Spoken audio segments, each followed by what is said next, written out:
So this is the last part of the presentation on the independent sector, and we're finishing off looking at the voluntary sector, some of its strengths, some of its weaknesses. Um, so one of the first things to talk about is that it fills gaps left by other sectors. It's responsive in that sense. These are organisations which have came about because they have identified that there is a gap in provision, in NHS provision. So in that sense as well, they are responsive to need. They are more flexible. And access to them is normally more easy than, say, access to certain services within the NHS, i.e., people to self-refer.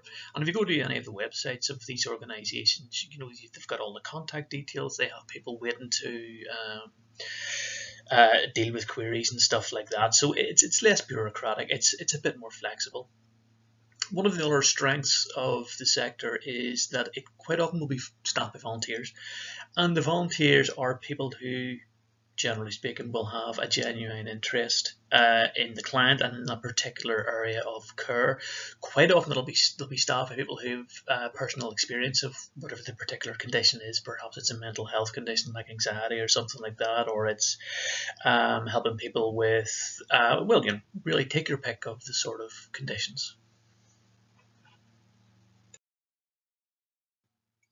As I mentioned in relation to the previous slide, the staff tend to have experience of the particular issue. Here we give the example of cancer, mental health issues, which is good in the sense that it gives them an insight. It gives them an insight into how people dealing with these issues actually experience them emotionally, experience them psychologically, but also a lot of the practical issues that they may have to deal with, things that aren't necessarily always picked up within the NHS. So you think that maybe they should be, and generally speaking, they will be. But the strength here is seen that these are people who know what it's like. They understand the particular condition from all the different angles, and it's very useful for somebody who contacts these people to talk to somebody with that expertise.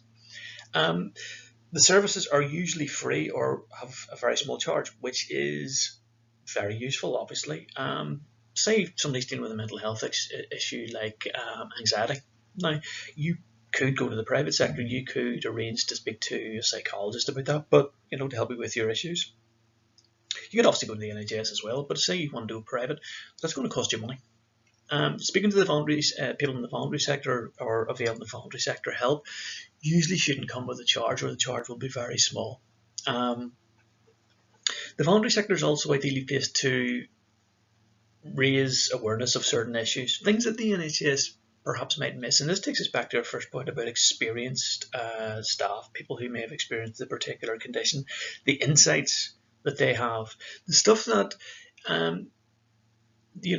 generally speaking, with a medical model within health, that the NHS may not be perfectly adapted to deal with.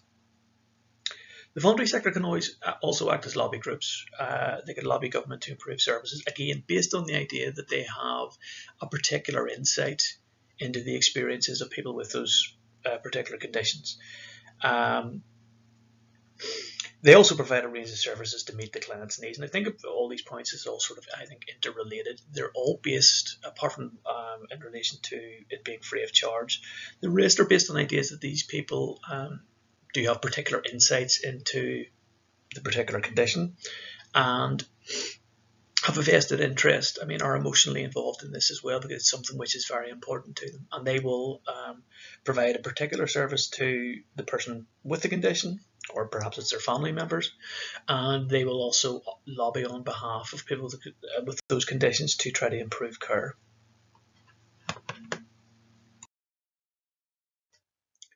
Now we're going to look at some of the possible limitations of voluntary organisations.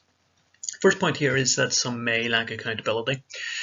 The suspicion is, or the argument is, that these organisations perhaps aren't held to the same standards as the statutory organisations, or even some of the privately run organisations as well. They are self-startups essentially, and you may have very well-meaning people, but you may not be dealing with the most sophisticated of organisations, and it is then more difficult to actually hold them to account.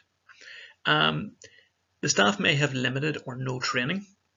Now this sort of flies contrary to what I was saying in relation to the previous slide.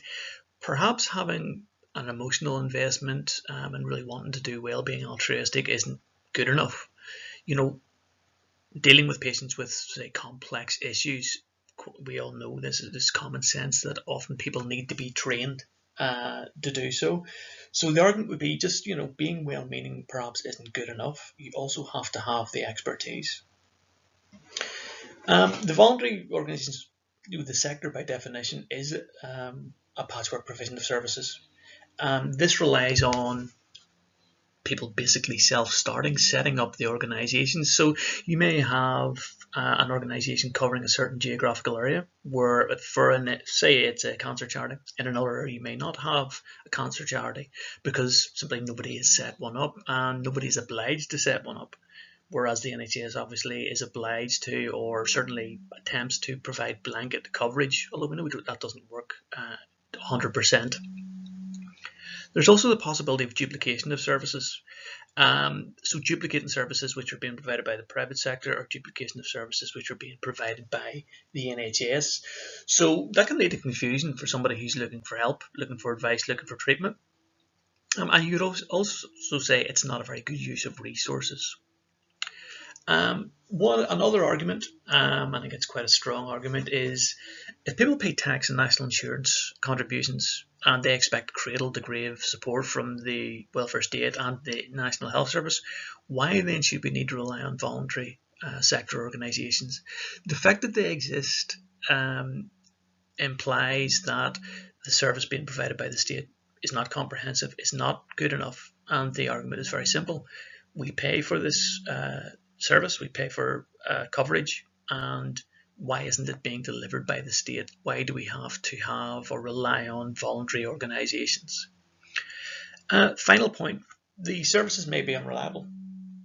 A lot of the voluntary organisations, as we talked about in part 3, rely on funding. They rely on bequests, they rely on donations. Funding can run out. Tax and national insurance contributions for the NHS are not going to run out because we all pay them. But if people decide not to support a particular voluntary organisation, then they may have to shut up shop. And if you're one of their clients, you're dealing with them on a regular basis, then all of a sudden you don't have a service, and that could be quite damaging.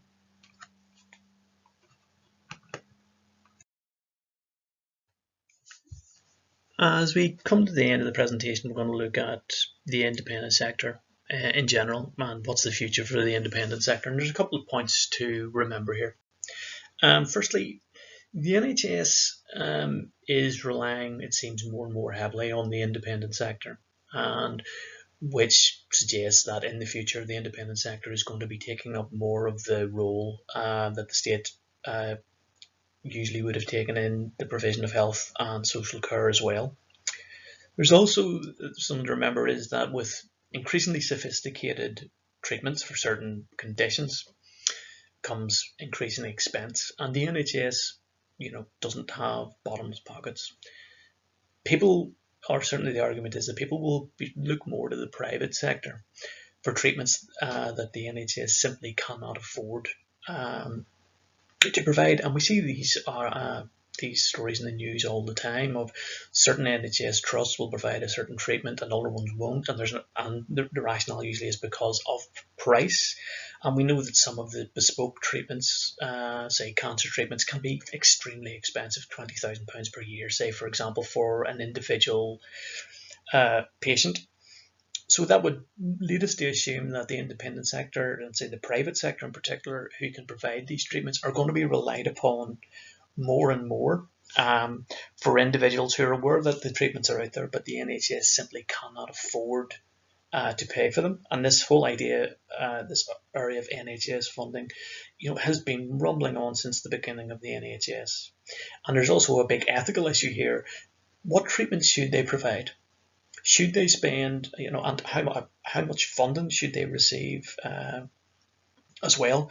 Because they obviously cannot afford to pay for absolutely everything. And the argument then is, well, if they can't, perhaps it's good that we have a private sector in particular, which can give somebody the opportunity, if they have the financial means, to avail of a treatment, and it may be a very, very important treatment for them. So two things really to remember.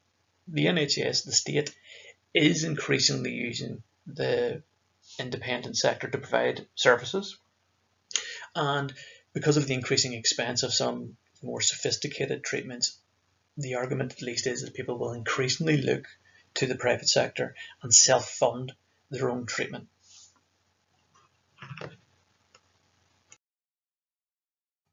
So the IHCP, Independent Health Care Providers, this is an umbrella organisation in Northern Ireland which, with numerous members, if it's good to go and have a look at the site, there's an interactive map of Northern Ireland. You can click on the different areas and you can see which independent providers are actually operating in those areas who are affiliated with the IHCP.